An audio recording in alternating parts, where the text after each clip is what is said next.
perder o foco aqui. Então,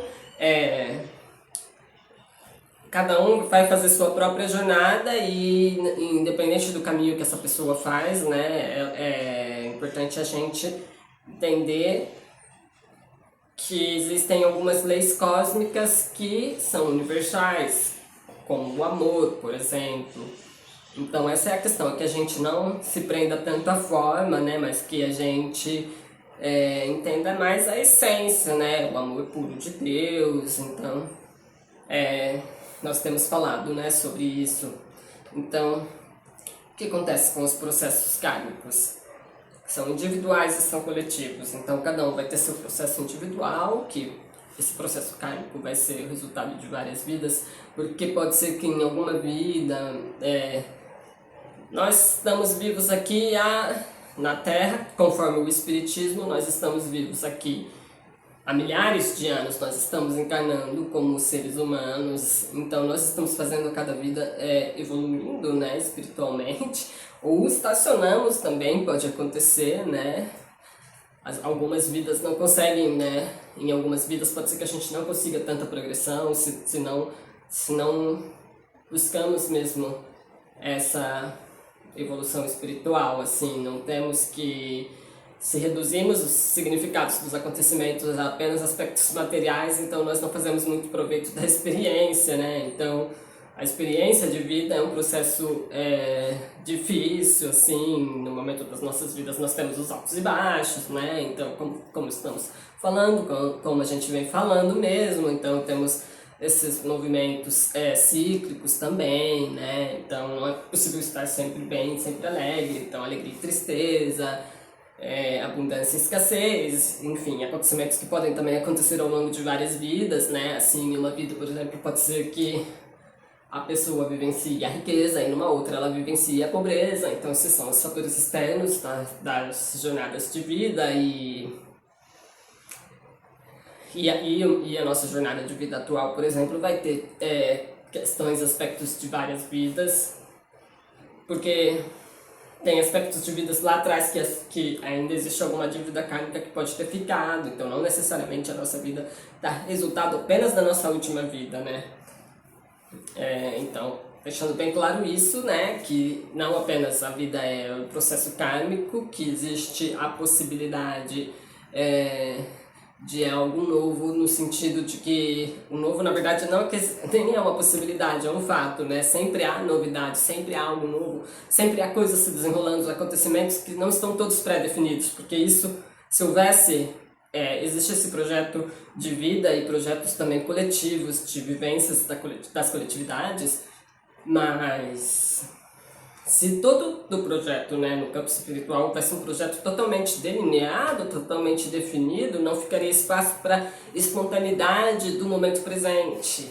Isso seria contrário à existência do próprio Deus, que ele é no momento agora. Deus é agora, Deus está vivo.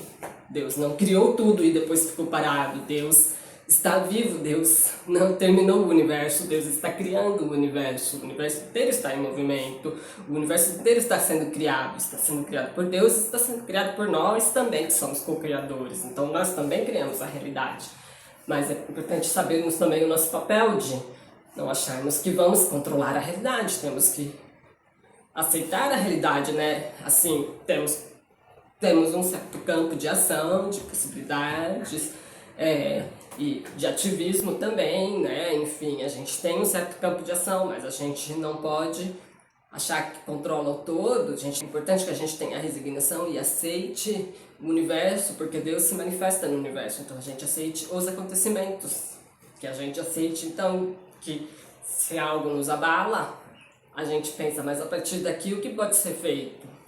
E não a gente se descabelar e eu não queria que fosse assim, ou querer mudar o sentido de acontecimentos que, quando isso não cabe nas minhas funções. Eu não posso querer mudar acontecimentos, mudar as pessoas, enfim. É preciso dialogar com as pessoas, né? Então é preciso que a gente tenha aceitação, né? Que a gente não fique apenas além de não julgar as pessoas e tolerar as diferenças, a gente também precisa aceitar no sentido de reconhecer o seu valor, reconhecer o valor de cada um, reconhecer o valor das diferentes culturas.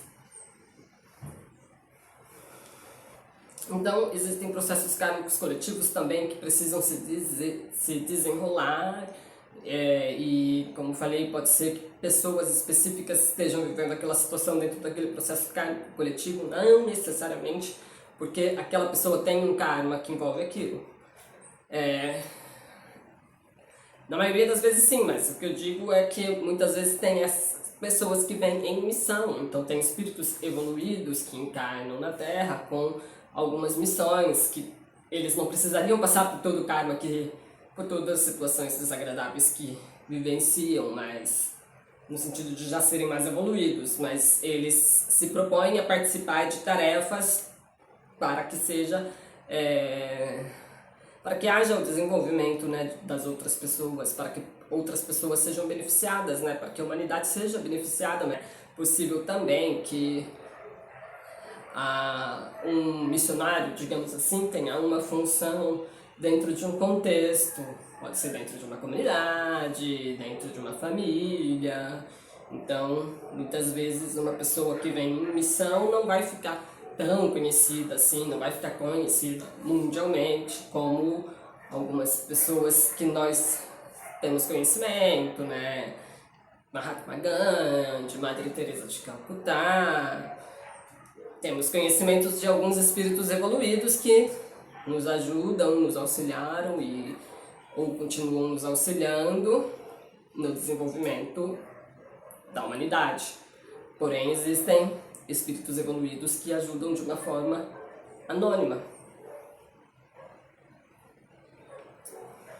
Então, às vezes a gente diz que temos que nos resignar, isso significa não ficar reclamando que Deus não está intervindo, que estão acontecendo guerras, que há pobreza, que Deus não está fazendo nada. Porque às vezes nós culpamos Deus pelas coisas que estão acontecendo e são processos kármicos se desenrolando.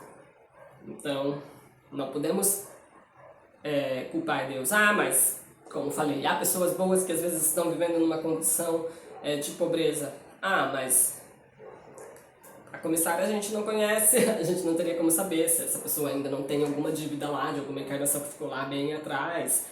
Enfim, mas não podemos julgar os processos kármicos das pessoas ou porque que as pessoas estão na situação que estão, né?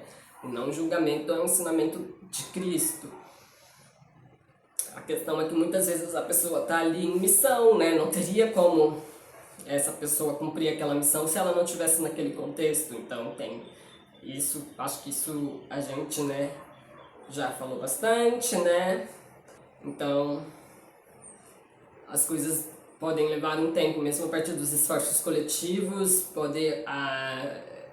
nenhum esforço é vão, mas as coisas vão acontecendo no momento propício, então é sempre um jogo de forças. E então, né, alguns processos kármicos que estão acontecendo, não haveria como não acontecer. Por exemplo, a gente vê as tragédias ambientais. As tragédias ambientais, elas são produtos das mudanças climáticas, mas são processos kármicos que também estão acontecendo porque todas as tragédias, elas que envolvem as coletividades, elas são processos kármicos coletivos. Então, existem processos kármicos se desenrolando, nós não devemos julgar, porque não tem como a gente realmente prever onde que esses eventos estão acontecendo em várias partes do mundo, né? Em alguns lugares estão sofrendo, né? Vão sofrer mais do que outros, mas nunca estamos totalmente seguros. Então, temos que lidar com essa realidade, criar políticas, né, para que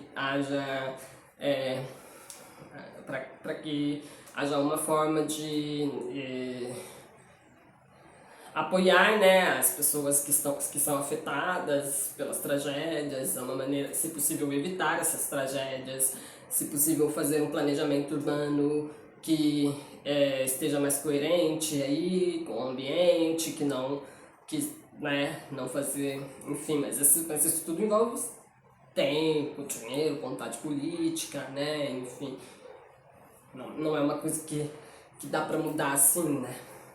É impossível parar de agir, então é impossível parar de gerar karma, mas a gente tentar agir de uma maneira mais ponderada, né, menos equivocada, pra gente não gerar karma negativo.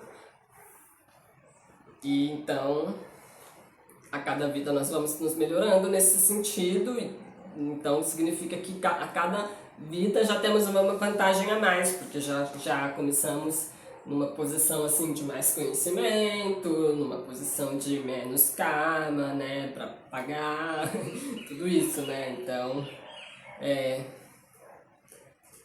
o que estamos falando, né? O mais importante é que a gente busque a pureza de coração e não o julgamento.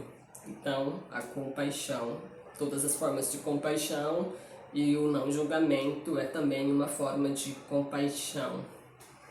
Então é isso. Obrigada, gratidão para quem ficou até aqui. E quem puder, curte, compartilha e até o próximo vídeo.